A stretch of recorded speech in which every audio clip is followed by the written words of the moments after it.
guys, welcome to my YouTube channel, and for today's vlog, I'm going to teach you on how to start a manual transmission car. So stay tuned. So before we start guys, I'm going to introduce the basic parts of the car.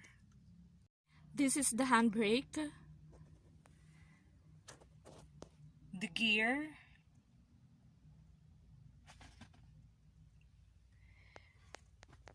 the steering wheel. Here is where the key is located. What's important is our side mirror, our rear view mirror, our side mirror here, and our left side mirror. Before turning on the key, see to it that the gear is in neutral position. So, paano natin matidetermine guys kung ang gear natin ay naka-neutral?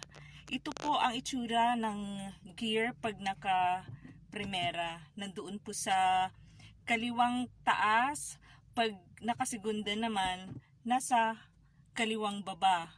Pag naka-tersera naman po, nasa kanang taas, at saka pag naka-kwarta, naka kanang baba. So, paano po ang gagawin natin? Ano po ang gagawin natin kung ang itsura ng gear ay ganyan bago natin start? Ano po ba ang gagawin natin? It's either po tapakan ang clutch. Medyo hindi ko po mapapakita ang clutch sa ngayon kasi medyo madilim yung kinaroroonan ng clutch. Tapos, ilagay lang po ito sa gitna. Or, kung medyo expert naman na kayo, pwede nyo i-start yung engine niya na nakatapak yung clutch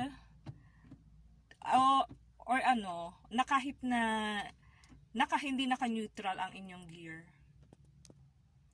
So, para sa mga first timer po na magmaneho, lalo na sa mga medyo bata pa, na eager matutong magmaneho, mga babaeng katulad ko, na gustong magmaneho ng sasakyan, tapakan lang po natin yung clutch, tapos ilagay natin sa neutral ang gear.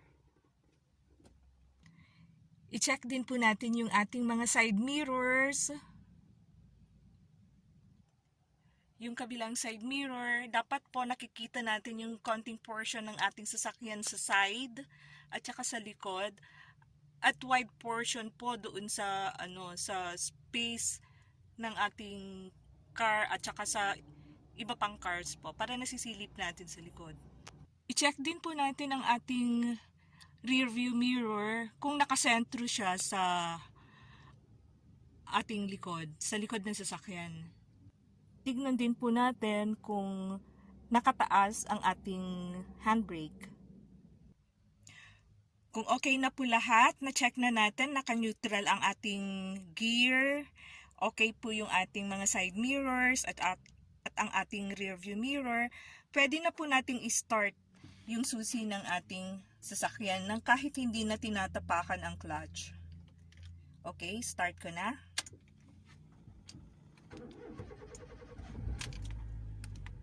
Ayun po, nag-start na. Ngayon po naka-start ng ating sasakyan, naka-turn on na yung engine natin. Ang susunod pong gagawin natin ay i-fasten ang ating seatbelt. May mga sasakyan po na hindi mo mapapaandar ang makina kung hindi po naka-fasten yung seatbelt. So ito po, nakalagay na po ang aking seatbelt. Ready na rin po akong pumunta sa aking pupuntahan. Actually po, galing ako sa trabaho, uuwi na po ako. Ginawa ko lang itong video ito para i-share yung konting nalalaman ko sa pagmamaneho or sa pag-i-start ng ating sasakyan na manual. So una po, bago natin start ang ating sasakyan, siguraduhin po natin kung tayo po ay beginner na naka-neutral yung ating gear.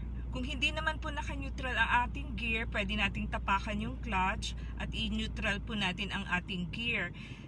See to it din po na yung side mirrors natin ay okay ang position. Nakikita natin yung parts ng ating sasakyan. Magkabilaan po, left and right mirror, side mirror. Tapos yung rear view mirror po, dapat nakikita niya ng buong buo yung ating likod na bintana ng sasakyan. Okay, I'm ready to go. Sana po ay nagustuhan nyo at nakapulutan nyo po ng konting aral ang aking naibahaging tutorial ngayon kung paano i-start ang manual transmission na sasakyan.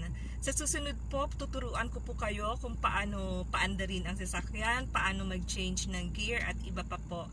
If you like my video, please click subscribe down below and also click like. Thank you!